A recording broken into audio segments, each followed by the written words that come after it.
Please enjoy this talk given at the Austin Center for Spiritual Living, where we live and teach the principles of science of mind and spirit. Good morning to you once again. Before we get started in what I'm going to be talking about here this morning, and it's on the theme of motivation. And motivation is something that begins within. I was sent a group of little sayings by somebody. I got in the email just recently. And a couple on here that are very relevant, I think, to where we're going this morning. And then there are a couple of others that I just kind of think are amusing. And so I want to give you one of those. Some minds are like concrete, thoroughly mixed up and permanently set. Isn't that neat? And then quit griping about your church. If it was perfect, you couldn't belong. But the ones that really give us a start here this morning are kind of a segue into what I'm going to be talking about is this. Don't give God instructions. Just report for duty. Isn't that neat?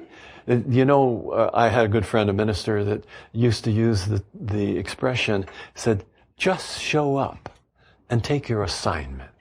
And I like that because so many of us are here to tell God how to do things, when the fact of the matter is, let's show up sometime and take the assignment. Yes, we have choice in order to be able to direct our course in life. That's the way we're created. But also, there's a guiding power within us if we just allow it to express in our life. And this is directly in line with an awful lot of what I'm going to be talking about, in line with what I'm going to be talking I always talk about. And then the other thing that is so powerful to me is the task ahead of us is never as great as the power behind us. Do we really believe that? On occasion, I have been asked by somebody who's approached me and said, Richard, I would like very much for you to come to our group, a civic group, our group, whatever, and give a motivational talk. And I look at him and I say, sorry, I can't do that. I said, what do you mean you can't do that? I understand you're a motivational speaker. I says, no, I'm not a motivational speaker, if by that you mean I'm supposed to go there and motivate you. Have any of you ever gone to sales meetings to be motivated? And your sales manager or whoever the guest presenter is gets up and gives you all of this stuff and gets you all hyped up and you're ready to go. You go out and you sell great for the first 4 hours in the first day. And then by next week, you have to go back to another motivational meeting. Well, that's really the way that is. And I tell them, no, I says, I cannot motivate anybody. I can only hope to inspire people by something that I may say, might trigger an awareness within them or a new idea that may help to change their perception of things. That's a lot of words to say what I do, but it's really simply to present an idea that may resonate at some level within. And then out of that, there can become that which gets our moving. Motivation, simply, there's a lot of definitions. I looked them up. I have a whole sheet full at home, and I decided not to come and bore you with some of the motivations, the definitions of motivation. But I thought about it, and I think that motivation is just what gets us to do what we want to do. And it's that simple. And the realization that I've come to is that everyone is motivated. Everyone is already motivated. And if you don't know the effects of motivation in your life, look at your life. Because you see, I think there's what we might call positive motivation and negative motivation. That is motivation that moves you to do things that add value to your life, to the lives of others, to the context within which you live. And then there's motivation that kind of extracts it, or at the very best is just neutral, normal, does nothing. You say, well, how can that be motivation? That's to get you moving. Well, a lot of people need to get moving or want to get moving to do nothing. Or they get so busy, they're moving in so many different directions that nothing results as a result of that. Who was it? Marcia and I, my wife and I, where is she? She's somewhere here. Oh, there she is, wifey. We're talking just the other day, and I quoted to her something that popped into my mind that I was trying to think about the other night, and it finally came to me. It took a few days, but it came to me. And that was a quotation I think that Yogananda made, Paramahansa Yogananda, the Indian saint that came to the United States in 1920. He wrote the book, Autobiography of a Yogi. And it goes something like this. He says, your kind of laziness is to be busy all the time. Think about that. Doesn't that grab you? Now, no one can be motivated. And yet, I think everyone is self-motivated to some extent. You see, we always do what we would rather do than not do. And boy, would I argue with this at various times in my life. We always tend to do what we would rather do than not do. Every action that we take is some kind of a personal response or reaction to something that's going on in our life to fill some kind of a need or a desire. I remember a story that I heard about a young man. He was just out of school, and he was a smaller presence, a smaller frame, but a wiry young guy, and he wanted to go to work, and he heard that they were hiring down on the docks, that they needed men to load this particular ship. And so he went down and he talked to the head of the stevedores, and he says, I want to work. I hear you're looking for men to load this ship. And there were guys that were working there. And he says, yes, we are, but you'll never cut it. You're just too small and frail. And he says, I can handle anything that you have. And he kept bugging the boss. And the boss said, okay, you see that pile of anvils over there? Big anvil that, you know what anvils are, and the big steel things that blacksmiths work on. He says, load those.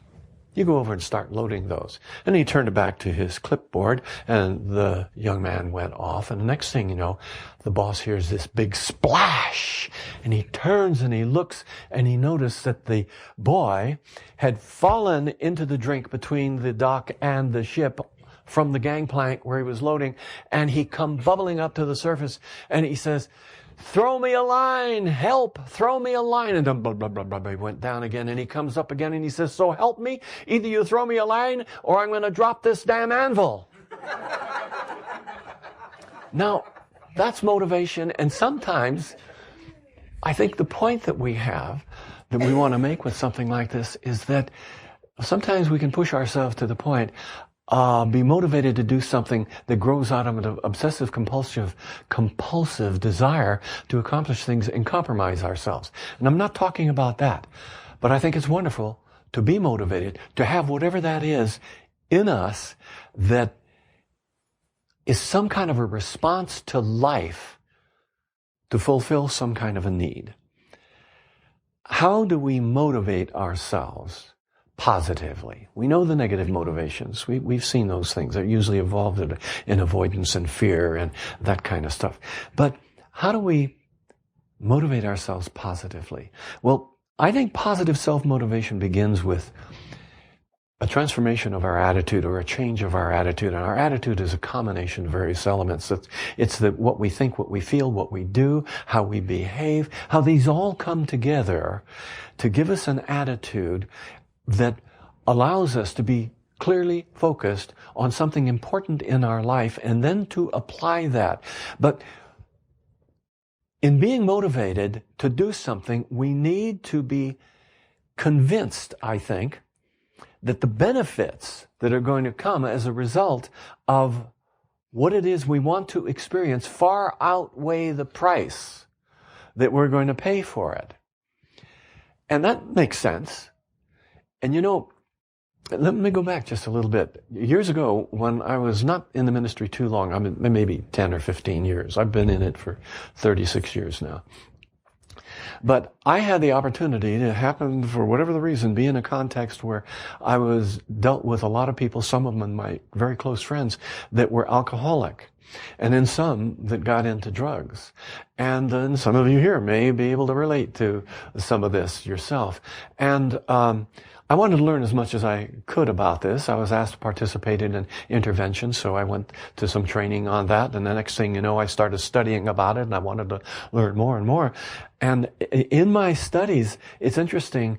I came to the conclusion that the addict, the alcoholic, the overeater, there are all kinds of different kinds of addictions, vacuum cleaning addiction, washing your hands too much addiction, all of these things. I kind of began to get the idea that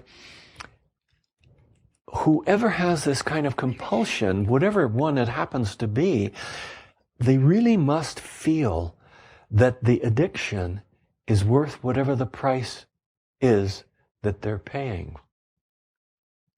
And I studied John Bradshaw, and he's long gone now, I guess, but this is many years ago, and he was an alcoholic. He was a Catholic priest that finally left the priesthood, and then he became very active in the alcoholic community, the AA community.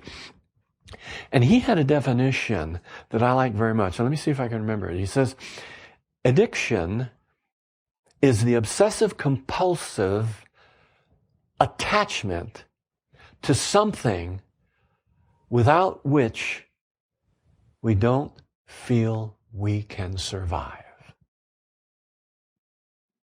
Think about that. Now, that may be pretty extreme. I can say, I can survive. Well, the obsessive compulsive attachment to something that we don't think we can do without. And that's really it. And you may not totally agree with that, and if you don't agree with that, that's fine.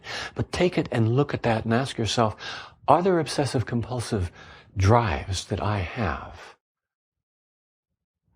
that are inhibiting my ability to be able to be fully expressed in this life? And I think there are. Wow, is that a judgment on every one of you, isn't it? Well, not so much a judgment, I think, as an observation of people in my experience, and that includes me. I think that's a primary problem in civilization. The time when we finally overcome anything to which we are attached is the time when we are free, we are open. Then we can move into a full sense of the reality of who we are, which are, each one of us is a God child made in the image and likeness that made everything else. But setting that aside, you may not like that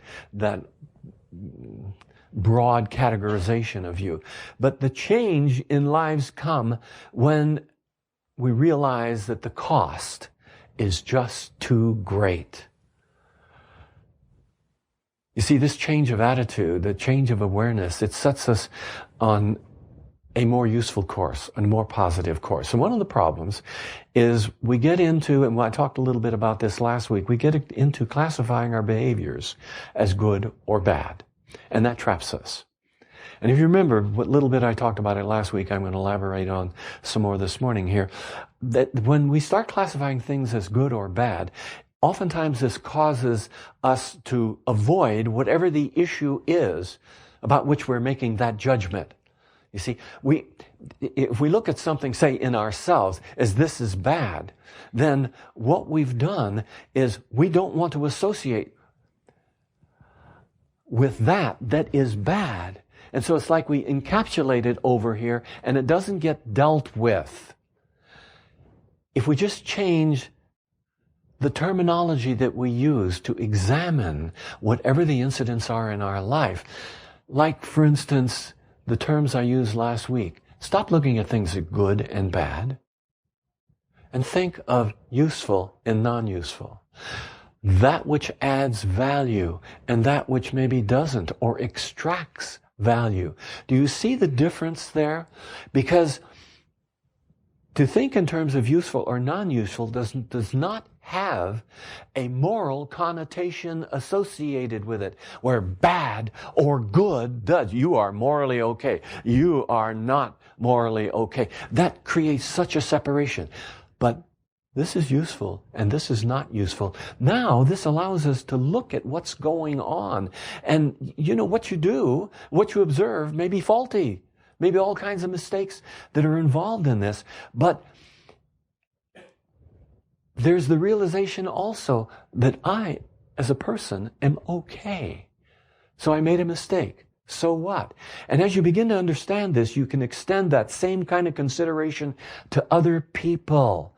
And it becomes so much easier to be able to evaluate situations clearly and look at the positive and the negative of it from a standpoint of not good or bad, but what is useful and what is not useful. What adds value? What doesn't add value? And out of that comes a kind of self-motivation, that something that gets you to move toward that which it is you want to experience in your life. And the reason that it leads to this kind of self-motivation is that shorn of the judgments that we so often carry with us, we begin to see that there's meaning and purpose in virtually everything that we do. And that gives you focus. One of my favorite 5-letter words, focus. Now, another part of all this is another word that is a problem to some people. And that word is the responsibility. Have you ever heard that word before? You see, is truly taking responsibility for your life. And oftentimes if you categorize things in the manner that I was talking about, good or bad, evil or not evil or whatever, it's hard to move in to the kind of responsibility that you need, where you own it, then you can deal with it. But a lot of times that allows you to just separate yourself from it. You create avoidance mechanisms. But in this taking of responsibility, first of all, you have the right and the responsibility to choose what you want to do with your life. And there may be a little feeling of resistance among some of you when you look back at your life and you realize that, if my mother or father didn't do this, or the teachers didn't say that, or that damn minister that I had when I was going to the XYZ church over here had treated me a little bit different, I wouldn't be... If you can realize that much, then you're already beyond it. So don't use that as an excuse. You have the right and the responsibility to choose what you want to do with your life. God gave you free will. Free will within the bounds of your own capabilities, within the bounds of your own potential, your skills and your talents. You say, well, with God everything is possible. Yes, everything is possible that's possible for you. We each have skills and talents. And my talents are different than your talents. And I have absolute choice in how I'm going to pursue the development of my talents and skills in order to be able to optimize my experience of life. And that's what I mean when I say within the capabilities of, within the bounds of my own capabilities. Now, I'm allowed to make mistakes in my life. I can scream and I can cuss and I can steal and I can cheat.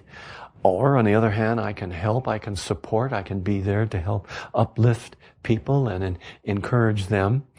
And I can change my mind in any of this. That's the choice. I can change my mind and do something else. And this is the divine gift of choice. It's always mine. It's always yours. And you know something? It'll not always be right. I said I wasn't going to talk about right and wrong, but that's okay. And you know what I mean. In other words, you're going to make mistakes. You have that divine gift. You're going to make mistakes. But what you do and what you experience out of this is only going to be flawless, let's say, or free of mistakes, or right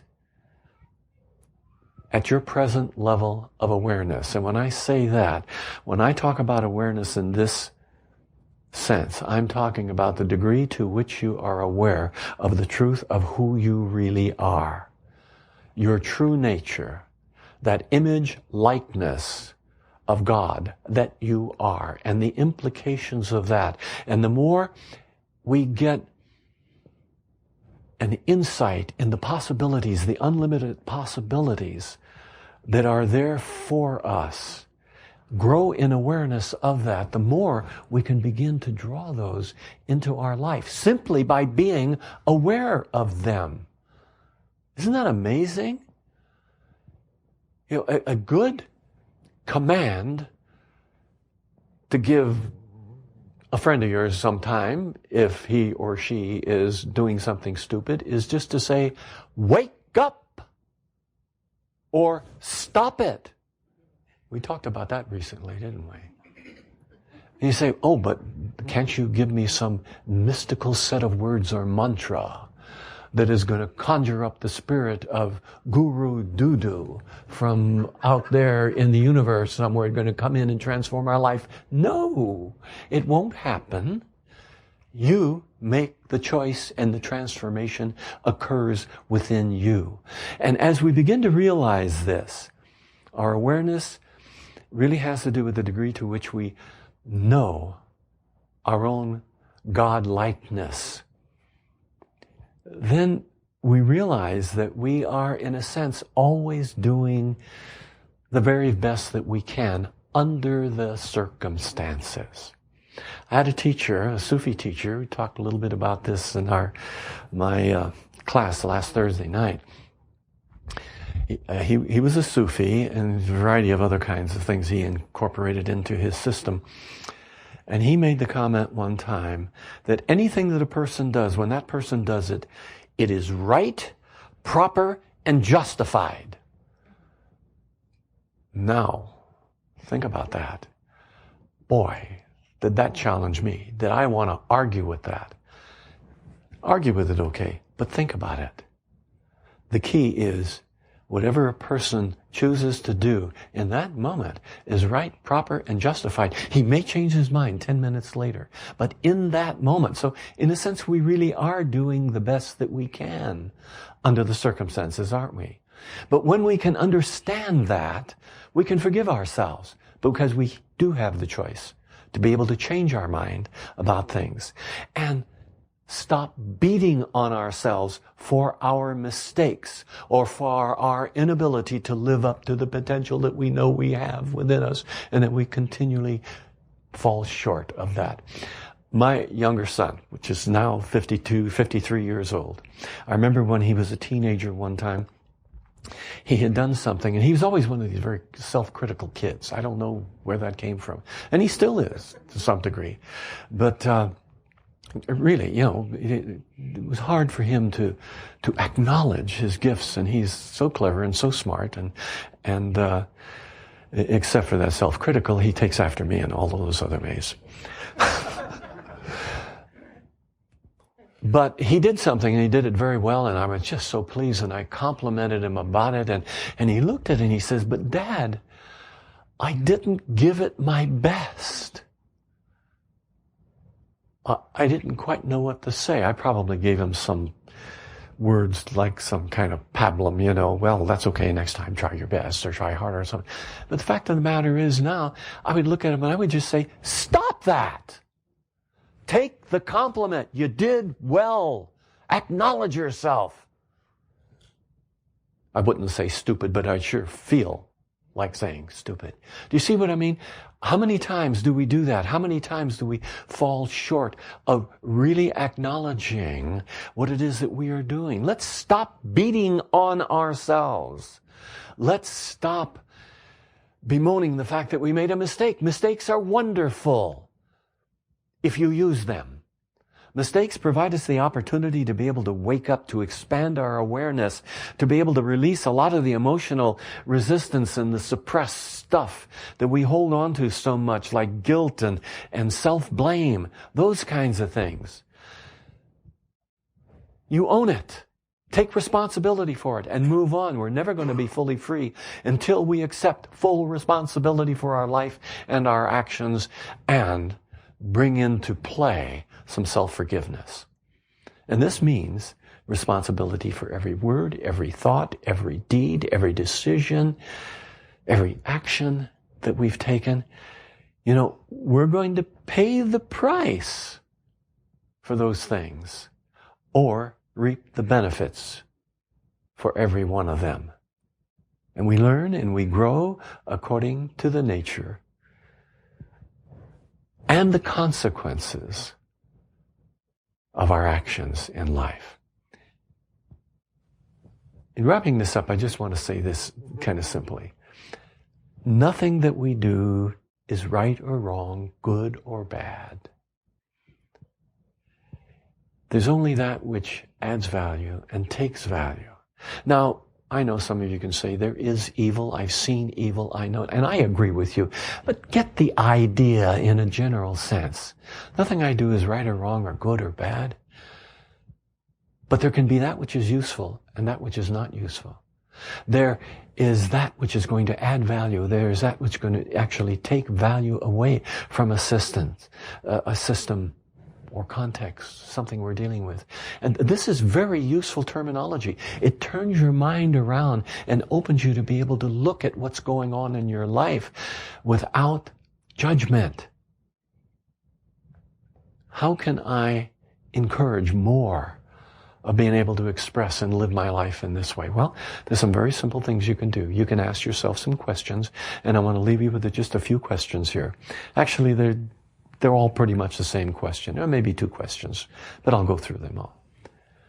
First of all, when you get ready to undertake some endeavor, and this is the key, to stop. When you want to do something, just don't spontaneously jump out there and start doing it before thinking about it. At least think about, what is it that I need to think about? That sounds silly, but I think you know what I mean. So very often we react to situations to do. Let's stop and say, okay, is there something to think about this?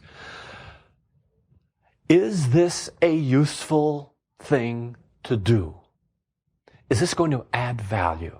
And a corollary to that really is, will it contribute to my well-being and the well-being of others? Will it support others in their process of life?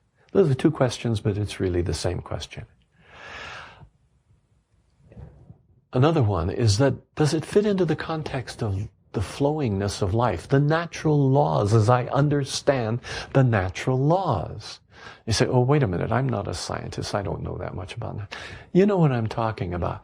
There are certain natural laws. If I go over and step on your toe accidentally, I'll stand back and I'll look and I'll say, oh, I'm so sorry. And you'll say, oh, well, that's okay. But you're pretty clumsy to step on my toe. That's one thing. The natural law involves several different kinds of responses, doesn't it? If I step on your toe or you step on my toe and I look at you and say, you stupid, clumsy ox. See, that's another thing altogether. We look at what you're doing, think about a little bit what you're doing, and in this process, try to understand whether or not what you're doing is consistent with natural laws. You know, if you bring love into a situation, you're going to experience love out of that situation a lot more easily than if you bring antagonism and bitterness into whatever the interaction happens to be. You're almost always going to get a reaction of the same kind. So, is it in harmony with the natural laws as you understand them? And this final question, and really a couple of questions, but I put it into one. What is the price I must pay? And am I willing to take the consequences? Now let me summarize that just once again, because there are really two questions here. Is what I'm proposing to do useful? Does it add value to me and the circumstances? And the results that are apt to come out of this have a certain price. Am I willing to take the consequences of what I pay to do that, what I've given to it? You see, by asking these kinds of questions of yourself, what you're doing is you're taking conscious control of your life and your affairs right now. You're awake. You're enhancing your awareness. And you grow into the awareness that you are more accountable, that you are the only one that's accountable for your life. And out of this, you learn what it is to get, that's going to get you to do what you do in life. And that's motivation. That's where motivation is rooted. It's that drives you. It's the reason behind you doing what you do in life. And the biggest thing you learn from this, that it stems from within you. No one else.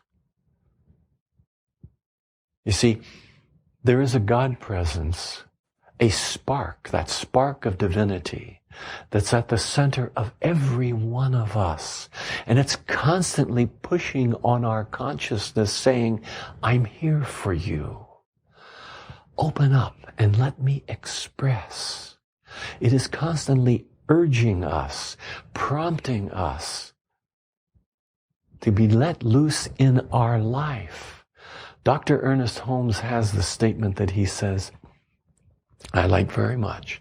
It's one of the most challenging statements that I've ever come across, and I'm still challenged by it. And that is, God in me, as me, is me. God in you, as you, is you. Let's have a little prayer, shall we? Let's quiet ourselves. Know that there is this one power, this one presence, this one essence, this one intelligence, this one mind. There is one life. That life is God. That life is my life now. It is a perfect life. And what this life is, on this magnificent scale, this unlimited scale, this infinite scale of things, I am in my particular expression in this experience that I'm having now. What that life is my life expressing as me. So all that God is the potentiality and possibility for me because it resides within me. I'm connected with it all. I live and move and have my being within this field of unlimited possibilities and opportunities, and so does everyone else here. It is in that realization that I know I can experience the wholeness of my being. I don't have to be healed. All I need is to awaken to the natural harmonies of the universe, of the divinity itself, and recognize their existence within me. And then I'm made whole in my expression. Now, I want to take a little bit of time and for you to do a little bit of individual work for yourself, as we did last week, and I do occasionally here, lead you in this. I want you to pick one particular incident or issue or problem or whatever it is that you're dealing with. Some desire that you're seeking to be able to get moving on in your life in a very positive way. Recognizing that the power behind it is always God. Just pick that and look at it for a moment. Don't do anything with it. Just look at it and define it in your mind. And I'm going to do the same for my life.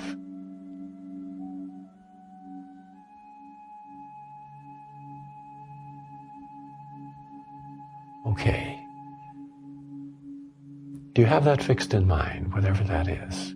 Maybe a healing for a friend. It may be the need you have for some kind of an expression. It may be a new job you're looking for. It may be a personal healing, a relationship problem or issue, whatever that is. Now, in your mind, create a scene, a picture. Let it be a moving picture, if you will. And if you cannot visualize in this way, that's okay. Formulate the words that imply the fulfillment of whatever that desire is. What does it look like? That desire fulfilled.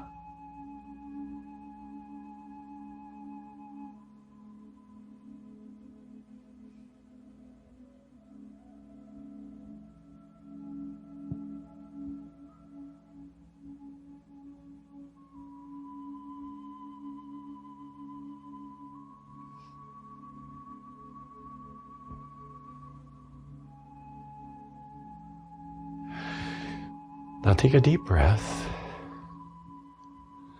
and shift your awareness just a little bit. You've looked at it. You have seen what it looks like. What does it feel like to you to have that desire fulfilled?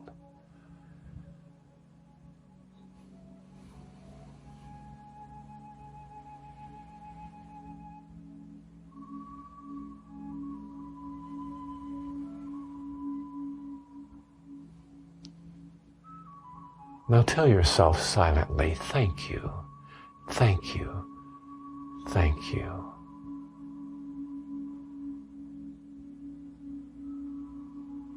And I say, thank you, Mother, Father, loving God. I know that what we have done here is to bring together our consciousness of the wholeness of all and how each of us may have particularized our own desire. There is but one life. That life is God. That life is perfect. That life is the life of each one of us. And it is that same energy, creativity, and intelligence and love that permeates every aspect of our individual expression of life within the one life. This is what healing is about. This is what wholing, making whole is about. I accept the innate wholeness of each one of us here and rejoice that this is so. I feel that love. I know that it's so. And together we declare, and so it is.